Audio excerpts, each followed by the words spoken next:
anunciamos, estamos recebendo aqui a Larissa Lemos, ela que é psicóloga e é do Instituto de Autismo aqui da cidade de Arco Verde. Deixa eu falar com ela. Boa tarde, tudo bem, Larissa? Boa tarde, tudo bem. Seja bem-vinda. Muito obrigada. Tá bem o retorno? Tá tranquilo? Tranquilo. Tiramos, viu? Porque fica um retorno... Eu falo, eu me escuto. Tirei para não lhe aperrear. Isso.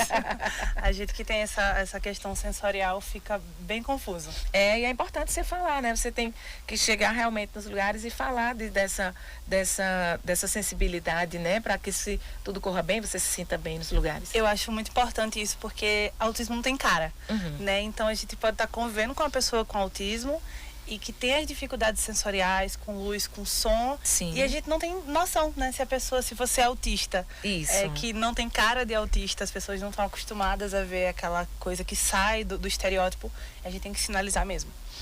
E não existe isso, né, Larissa? Como você acabou de falar, não tem cara. Isso, o autismo é classificado como uma deficiência invisível, né? Não tem nenhuma característica física que permita que a gente identifique uma pessoa como autista. Tem algumas características mais fortes, assim, de comportamentos que são típicos, mas que por ser um transtorno de desenvolvimento e muito individual, nem todo autista vai apresentar. Então, aquela coisa assim de... as pessoas estão mais acostumadas. Não falar, balançar as mãos, pontinha de pé. Não é todo autista que vai fazer aquilo e nem todo autista que faz vai fazer o tempo todo. Então, realmente, a conscientização das pessoas é importante nesse sentido. Tem esse estigma, né? As pessoas ficam esperando, não, fulano é autista, né? Tem um transtorno. Aí você fica esperando a pessoa chegar... algumas pessoas ficam esperando e já fica aguardando algum sintoma desses que são grosseiramente retratados em alguns momentos, né? Isso, que é o que a gente chamava antigamente de autismo clássico, Sim. né? Agora tudo virou TEA, transtorno do espectro autista, justamente por essa compreensão de que é um espectro muito amplo, muito variado, com características e níveis variados, né? Então nem todo autista vai ser igual e ter as mesmas características. Larissa Lemos é psicóloga, como eu anunciei, ela é autista, afiliada da Associação Brasileira de Análise do Comportamento, pós-graduada em autismo, pós-graduada em análise do comportamento aplicado ao autismo e deficiência intelectual e de linguagem. Quando foi que você recebeu o diagnóstico de que você tinha autismo? Eu faço tratamentos, né? Antigamente a gente não falava sobre autismo. Não. Desde os meus 14 anos, como diz meu pai, eu era uma menina estranha. Mas não se tinha esse nome. E aí eu comecei a fazer tratamentos muito cedo. Quando eu nasci, tinha 1 ano e pouco de idade, eu já tive um problema na perna. Hoje tem as órteses, na minha época era gesso. Então a gente foi tratando a vida inteira, mas sem diagnóstico. O diagnóstico mesmo de autismo veio lá pelos meus 17 anos. Como síndrome de Asperger, que não existe mais, né? Que é o autista sem comprometimento de linguagem. E aí a gente começou a tratar e foi uma coisa libertadora, né? A partir do momento que se sabe o que se tem, eu fui tomar a medicação certa, eu fui para os tratamentos certos e eu digo que a partir daí minha vida fluiu, porque eu consegui me entender, ressignificar. Recentemente, um psiquiatra que eu tive, que também é autista, disse assim, um autismo leve, que dura a vida inteira, ele pode ser mais doloroso do que algo grave que vai ser tratado, né, imediatamente. E é bem por aí mesmo. Mas meu diagnóstico veio tardio, como de muitas pessoas, especialmente mulheres. Tem pesquisas que mostram pra gente que as mulheres são subdiagnosticadas. Por quê? Naturalmente a mulher já é mais social, mais comunicativa. E as pesquisas lá atrás, na década de 40, quando estavam estudando autismo, eram feitas sempre em homens. Então tem esse estigma de que mulheres não são autistas. Se falar, você já não é autista, e eu falava muito. Então foi por aí. E aí você, nesse período até os 17, você era diagnosticada com o quê? Tratava o quê? Tomava remédio para quê? Ansiedade. Eu tive vários diagnósticos, né? Todos errados. Surto psicótico, ansiedade, depressão, TDAH. Nossa. Bipolaridade. E fui passando por vários profissionais, né? Só por psiquiatras, acho que eu passei por uns 4. E eles iam encaminhando até que um psiquiatra meu disse, olha, seu problema não é psiquiátrico, seu problema é neurológico, procura um neuroclínico. E aí nós procuramos, fizemos exames. Para a família também é muito difícil de aceitar, porque tem esse estigma, né? Especialmente alguns anos atrás. Sim. Autista, como assim? Eu não recebi bem, mas eu falo, mas eu olho no olho, mas eu sou inteligente. E onde que tem escrito que o autista não pode ser inteligente, não fala, não olha no olho. Sim.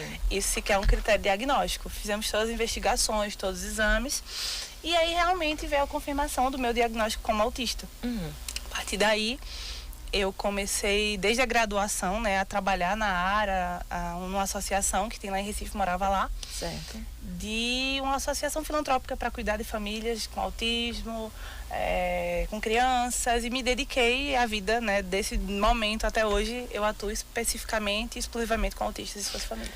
Larissa, a gente ouve muito mais, a gente pode colocar de uns 5 anos para cá, até 10 anos para cá, mas eu, na minha visão, 5 anos para cá, a se falar mais sobre o tema, né, que é o transtorno do espectro autista.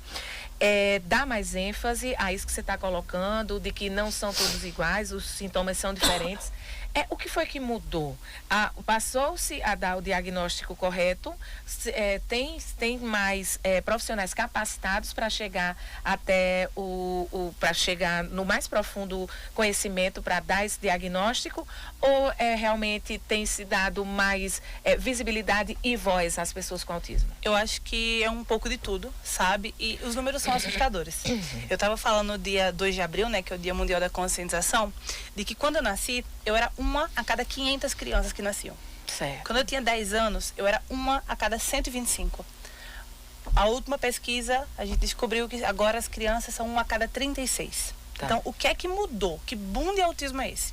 São vários fatores. O primeiro deles, autismo é genético. Tá. Né? É prioritariamente genético, tem causas ambientais, mas os autistas estão crescendo tendo filhos. Sim. Até brinco que nós vamos dominar o mundo. Segunda razão, agora os critérios diagnósticos estão mais amplos. Como se tinha uma amostra muito pequena, né, do que é autismo, até um dia desse era considerado como a mesma coisa de esquizofrenia. E aí vai fazendo diagnóstico diferencial, opa, não é. Os diagnósticos estão melhores, as escalas estão melhores, as pessoas estão vendo, né, falando de autismo. E a intervenção precoce está acontecendo, as avaliações precoces, e os autistas adultos que não tinham diagnóstico, agora estão sendo diagnosticados. Tem se falado, mas autismo é uma coisa que sempre existiu, que sempre vai existir. Tem um fator genético? Tem um fator ambiental? Tem. Por exemplo, não existe nenhuma causa, né, realmente específica. Autismo é causado por isso. Mas tem correlações. Então, uso de medicações, idade dos pais. Se a gente faz um estudo global, social, cultural, político, atualmente as pessoas estão tendo filhos bem mais tarde. Sim. Idade avançada é um fator de risco. As pessoas hoje tomam mais medicação. Tem muito estudo que correlaciona infecções, medicamentos, autismo. Então não é que vai determinar. Mas se eu pego todos esses fatores globais da sociedade que a gente vive, dessas exposições, com fatores genéticos, com um aumento de diagnósticos, obviamente que os números vão aparecer mais.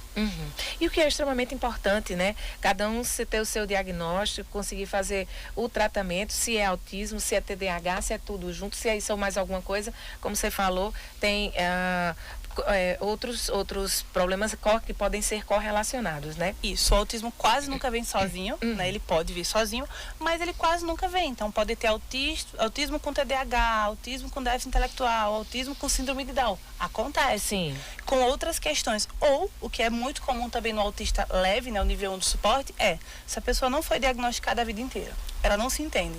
Ela começa a sofrer. Então, especialmente no TEA leve, TEA nível 1, a gente tem um número gigante de depressão, ansiedade, transtorno bipolar. São as comorbidades, né, que a gente chama, que vão aparecendo, especialmente da adolescência para a vida adulta. Quem é o pessoal que está ouvindo a gente em casa agora? Mulheres, homens, jovens, adultos, idosos. Tem algum tipo de sintoma que... Isso é recorrente para mim, isso que Larissa está falando, estou me tocando disso. O que é que você diria a essas pessoas? Qual é o primeiro passo? Se observar, porque muitas vezes, nessa correria louca que a gente vive, a gente acaba não se observando. Isso. Né? Então, por onde começar? Qual é o pontinho inicial? Eu vou responder a tua pergunta e pedir um alerta. Tá. Né? Muita gente está começando a se observar, isso é muito bom, né? A gente tem que ter esses números, um tratamento adequado. E por outro lado, a gente está num pós-pandemia. Então nós temos crianças que não tiveram socialização, que viram pessoas de máscara, que não falam. Tem chegado um número exorbitante nos consultórios, avaliação de autismo. Nem todo autista tem atraso de fala e nem todo atraso de fala é autismo. Então, tudo agora é autismo? Mais ou menos. As pessoas estão se percebendo, mas ao mesmo tempo também existem outros transtornos. Uma pessoa que tem uma depressão, naturalmente ela vai ficar mais tímida, mais calada, com menos contato visual. Existem outros transtornos que causam os mesmos sintomas. Em relação a alertas, se você tem uma criança, essa criança teve atraso de fala, tem movimentos repetitivos, se interessa muito por poucas coisas, tem manias, tem uma rotina rígida, são sinais precoces. O que os pais dizem muito é o seguinte: mas ele olha no olho. Olhar no olho, gente, não é um critério diagnóstico, é uma característica. Eu posso olhar no olho e não manter contato visual. É comum que o autista não faça um contato visual prolongado com estranhos. Certo. Mas as pessoas têm isso como um fator que descarta. Isso não pode acontecer. Porque olhar no olho é um comportamento que pode ser aprendido. A gente vai testando, a gente vai treinando e consegue. Certo. Né? Então, o ritmo, o tom da voz, a sensibilidade com lugares, com texturas, com sons, com luzes, não conseguir se expressar bem, questão de impulsividade, agressividade, se desregular do nada. Eu sou adulto, estou me identificando com o que a Larissa está falando. Vamos analisar o contexto. Teve algum evento traumático na sua vida? Uma coisa muito importante aqui, e que é muito difícil fazer diagnóstico em adulto, os sintomas têm que aparecer desde a primeira infância. A gente vai passando despercebido, mas, especialmente na avaliação de adolescente e adulto, conversar com a família. Porque aquele comportamento que é característico do autismo pode ter aparecido por um outro fator. Um estresse pós-traumático, uma depressão, uma ansiedade social causa sintomas que parecem com o do autista. Certo. Então, um profissional que esteja habilitado e realmente olhe esse contexto, né, e conversar com a família é muito importante. Lá no Instituto do Autismo, vocês atendem crianças, jovens, adultos? Como é que você tem feito a diferenciação das pessoas que procuram? A partir de que idade? Se tem chegado mais adulto ultimamente? Como é que está isso? Ultimamente tem chegado muito adulto, né, para diagnóstico tardio, né? Mas prioritariamente são crianças. Certo. Especialmente eu sinalizo 2 fatores que é uma hipótese minha. Esse pós-pandemia, e aí a gente faz o diagnóstico diferencial. Algumas crianças não falam ou têm certos comportamentos mais restritos porque conviveram num ambiente mais restrito. E outros, de fato, estão no espectro, a grande maioria estão no espectro autista, mas as famílias estão procurando. Hoje o nosso público de atendimento é prioritariamente crianças até os 6 anos, mas questão de quantidade, mas idades, tem adulto de 40, de 30 que chega querendo um norte, né, para continuar um tratamento. A criança que recebe o diagnóstico, os pais, os responsáveis vão fazer ali, tomar o devido cuidado. Quando é um adulto que recebe o diagnóstico, um adulto que você acabou de colocar 30, 40 anos, que já tem sua vida e recebe um diagnóstico, busca e encontra o diagnóstico. Como fica a vida desse adulto a partir do diagnóstico? Agora eu quero falar enquanto profissional, enquanto pessoa. Sim. Né? Enquanto profissional, o que eu escuto dessas pessoas agora a vida faz sentido. Então é como se aquela pessoa tivesse passado a vida inteira na escola, eu doidinho, eu quietinho, é estranho, fulano, enfim. E enquanto pessoa eu compartilho desse sentimento porque eu acho que o diagnóstico ele é libertador. O diagnóstico salva, né? Você consegue perceber que eu não sou uma pessoa estranha e você consegue buscar soluções para aspectos da sua vida, buscar uma terapia adequada. É como se você solucionasse muita coisa do seu passado. Clareia, né? Dá uma claridão aí na vida. Na minha opinião, assim, enquanto paciente agora, eu não acho, e uma coisa que eu fiz que me fez muito bem, eu sempre digo para meus pacientes que recebem diagnóstico tardio. Você não pode pegar esse diagnóstico e dizer, agora é porque eu sou autista, então tudo vai mudar. Não, você continua sendo você. Isso não pode ser uma muleta ou uma escora. Sim. Né? Eu vejo muito mais na perspectiva de a gente rever a vida, resolver conflitos internos e externos e se poupar. Por exemplo, eu cheguei aqui agora e eu disse, o som tá ecoando, tá me incomodando muito, não consigo. Se eu não tivesse diagnóstico, eu não saberia por que isso acontece. Eu ia ficar com vergonha de te sinalizar. Então, o diagnóstico... Ia ficar se sentindo mal. Eu sou estranha, eu sou errada. A gente carrega essa culpa, né, por não pertencer. Eu acho que uma coisa que nós autistas compartilhamos muito é justamente essa questão de eu não pertenço, tem algo errado comigo. E essa sensação constante de inferioridade.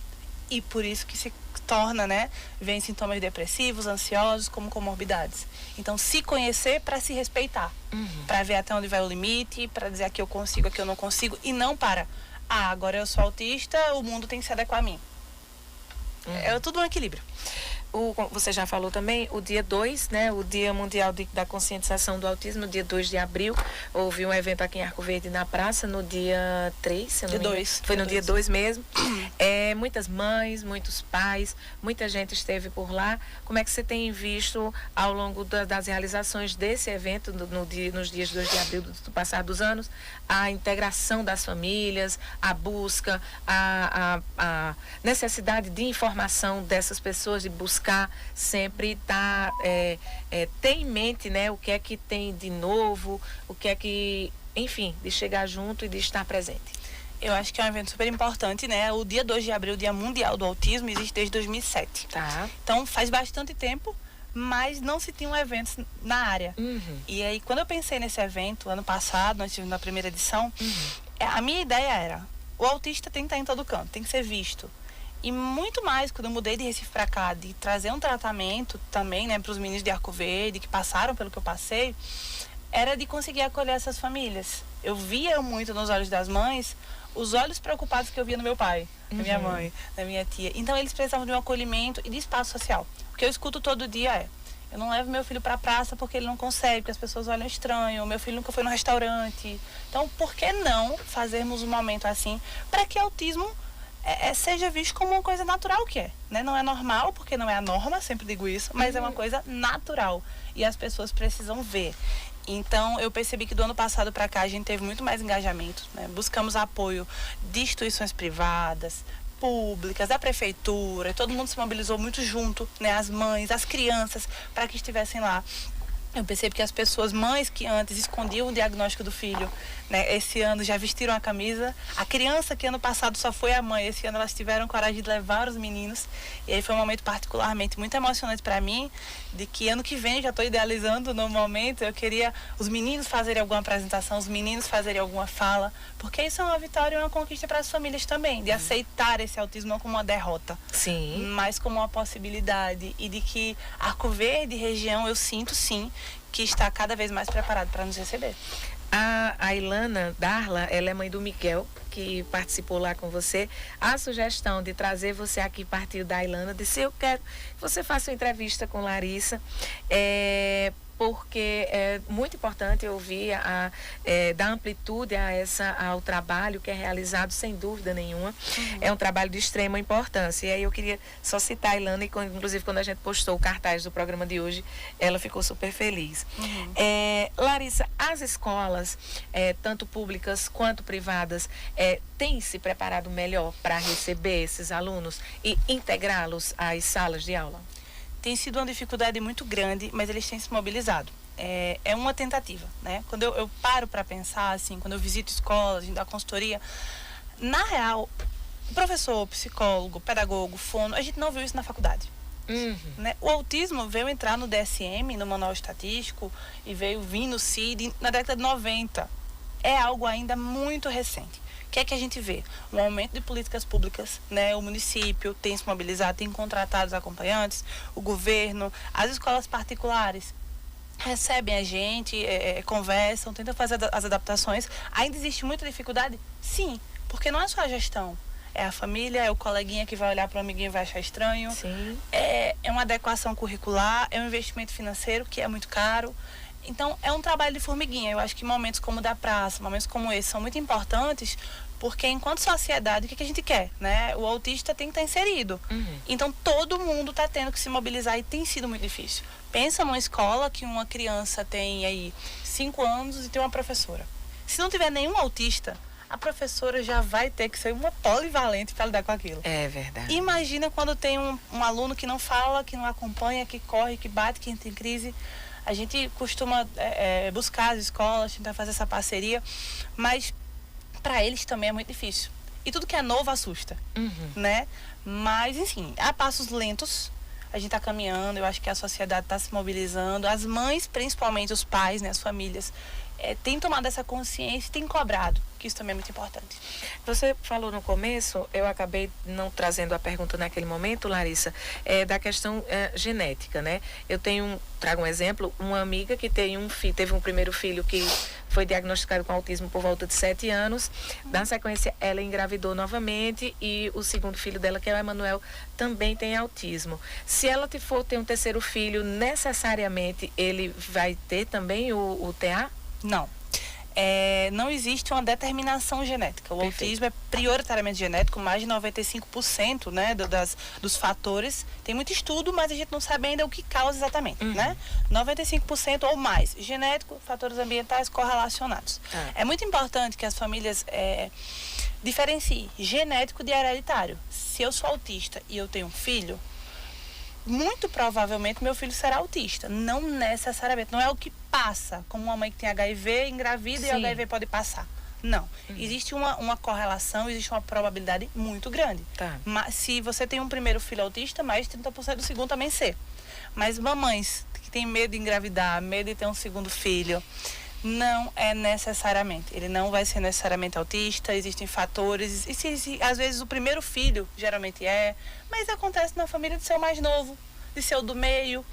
Não existe nada que determine. Existem muitos exames genéticos de mapeamento genético, se é do pai, se é da mãe, mas não necessariamente. No autismo, eu sempre brinco que não existe a palavra sempre e a palavra nunca. Tudo pode acontecer.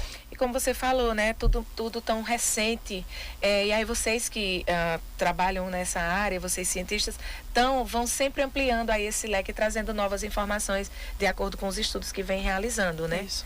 Esse último estudo é já de 2023, né? Foi um estudo realizado nos Estados Unidos e aí foi mapeado essa questão das crianças que agora é 1 a cada 36. Isso tem assustado muito a população, mas é um dado previsto, né? O número já vinha aumentando muito e provavelmente vai continuar assim. O que a gente tem que fazer é se preparar, trazer políticas públicas, são as famílias se mobilizarem e intervenção precoce. Intervenção precoce, procurar o tratamento, procurar o diagnóstico. Achou alguma coisa que um dos pontos que Larissa falou aqui, já procurar buscar ajuda especializada, né, Larissa? Isso, aspectos sensoriais, ou seja, o pé não gosta de se melar, a criança não aguenta barulho, ou luz, ou fica muito aquilo ali, olhando demais, um brincar que não é tão funcional, não é para aquela idade, ou às vezes uma habilidade acima, nossa, uma criança de 2 anos que já sabe ler, mas não sabe amarrar o sapato, mas não sabe chamar mamãe. Pode ser um transtorno de desenvolvimento, autismo ou outro, né? Tem, como a gente tem falado também, é um espectro muito grande, né?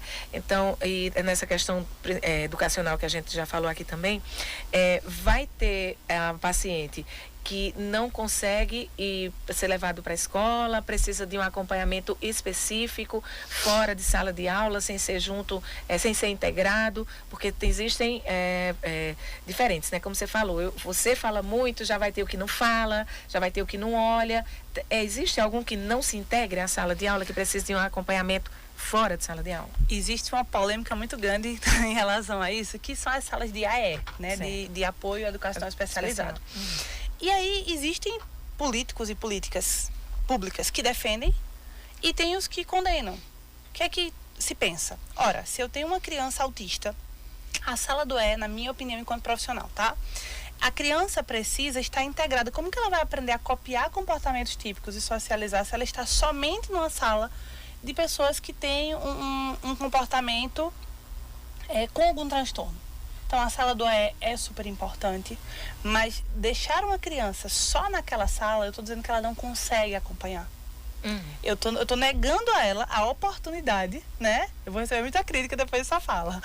Mas eu tô negando a ela a oportunidade de aprender, de estar inserida. Isso é segregação. Isso não é inclusão. Então, a criança pode sim e deve, na minha opinião, estar numa sala regular. A escola é legalmente proibida de negar a matrícula na escola regular. Toda criança tem esse direito. E as escolas têm a sala do AE, que é a sala de apoio, né, especial. Toda criança tem também direito a um acompanhante especializado. Certo. Então, esse acompanhante tem que estar com ela onde? Na sala de ensino regular. Havendo a necessidade, havendo esse déficit, o que é o ideal? Que a família, junto com a escola, junto com os terapeutas, essa tríade maravilhosa que não vai funcionar se não tiver, se reúnam. E o bem-estar tem que ser de quem? Da criança. Vai dar mais trabalho para a escola? Vai. A família, adequar o horário? Vai. mas que a criança possa estar inserida nos dois ambientes. E vai ter criança ou adolescente, né, que vai ter mais facilidade com alguns assuntos, menos com outros, e aí por isso que existe essa adaptação curricular, que não só é uma necessidade, mas um direito legal da pessoa com autismo ou outro transtorno. Essa tríade que você falou aí, a família, né, que ele é ali na base, tem que estar junto, né? Porque tem que estar junto, porque não é porque botou numa terapia, que botou na escola, que meu papel acaba aqui. O contrário, né? Aí é que a integração tem que acontecer. Isso é uma coisa muito importante que você está falando, porque a gente vê muito, né? Eu vejo todo dia. As famílias confundem escola com terapia, terapia com escola. Eu sou psicóloga, eu não vou ensinar a criança a ler e escrever. Eu vou dar habilidades para ela, para que o profissional da área consiga facilitar e melhorar. A escola não é uma terapia, a escola é escola. E a família, qual é o papel da família? Dar continuidade, dar estímulo. A mãe, o pai também não pode ser terapeuta. Porque o pai e mãe é pai e mãe. Não tem como, isso. Sobrecarrega a criança. Você trabalha, imagina que você trabalha aqui, trabalha à tarde, trabalha à noite. Aquela criança precisa ter descanso. Brincar é terapêutico, descansar é terapêutico. Se eu penso num cérebro hiperestimulado, é muito comum que autistas tenham um problema com sono também. E aí chega em casa, a mamãe e o papai, em vez de brincar e dar afeto, vai fazer terapia com a criança. Vai prejudicar essa criança. Essa tríade é importante no sentido de alinhamento, né? De dar continuidade ao que está sendo falado e feito nas terapias, na escola, e desse monitoramento, porque a criança, qualquer criança, né, reproduz o que está no seu cenário. A Stephanie Queiroz está aqui na nossa transmissão ao vivo. Ter uma melhor qualidade de vida por se conhecer ao ter o diagnóstico, é isso que a gente está falando. A Stephanie está Stephanie Cabeleireira, aqui uma querida, ela teve o diagnóstico na filha, está procurando o diagnóstico dela também, já por conta do TDAH, então ela está aqui nos ouvindo e está aqui deixando esse relato também. Stephanie, é muito comum, né, que mães ou pais se descubram autistas depois do diagnóstico do filho. Não é? Ou que tenham um transtorno similar, né? O TDAH e o autismo é uma linha muito tênue. É muito parecido. Às vezes, é muito comum que as mulheres, homens também, recebam um diagnóstico de TDAH e, na verdade, é autismo ou vice-versa. Por isso, esse diagnóstico diferencial é tão importante. E após o diagnóstico dos filhos, muita gente está recebendo pelo simples fato de que, na nossa época, esse nome não existia. Ou então vinha carregado de estigma, né? Isso. O Instituto de Autismo tem o Instagram, @Instituto de Autismo. Funciona aqui em Arco Verde. Aqui em Arco Verde, ao lado do Hospital Regional. Avenida Doutor Agamenon Magalhães, número 217. Instituto de Autismo e Neurodesenvolvimento. Tem clínica interdisciplinar, qualidade de vida para neurodiversos, pioneiros na região e referência em ABA. Pode traduzir o ABA? ABA é uma sigla em inglês que significa Applied Behavior Analysis, análise do comportamento aplicada. Perfeito. A famosa terapia ABA, que não funciona somente para autismos, né? Mas tem ganhado muito campo e muita discussão após a eficácia comprovada cientificamente no tratamento do TEA. Então, o Instagram é @Instituto de Autismo. Tem um link aqui da bio também, que por lá acho que consegue entrar em contato. Lá tem algumas entrevistas e informações, né? Informações, WhatsApp. Tá bem. Quem quiser entrar em contato com a Larissa, pode falar por lá, né, Larissa? Isso, eu tenho meu Instagram, é larissalemos.tea. larissalemos.tea, eu tinha colocado lá aqui também. Lá eu compartilho experiências pessoais e vivências e um pouquinho desse fazer psicologia e fazer aba com os autistas e como é ser autista e atuar com autistas e viver imerso no espectro. Larissa, eu quero agradecer imensamente sua disponibilidade para estar aqui com a gente. Sei que tem uma correria aí na sua agenda, viu? Principalmente nesse abril azul, né? Que você está com uma demanda aí muito grande. Muito obrigada. Espero que você, em outras oportunidades, você possa voltar aqui também. Foi muito esclarecedoras as suas informações, viu? Obrigada. Eu agradeço vocês também, todo mundo que está ouvindo a gente. E informação é o que transforma, né? Falar de autismo é importante, falar de autismo é necessário e é o que vai transformar a vida dos autistas. Obrigada. Eu quero agradecer também ao Fernando, que é o esposo dela que está aqui. Foi com ele que a gente conseguiu esse momento da Larissa aqui no De Primeira. Parabéns pelo seu trabalho também. Obrigada. 14h31. E primeira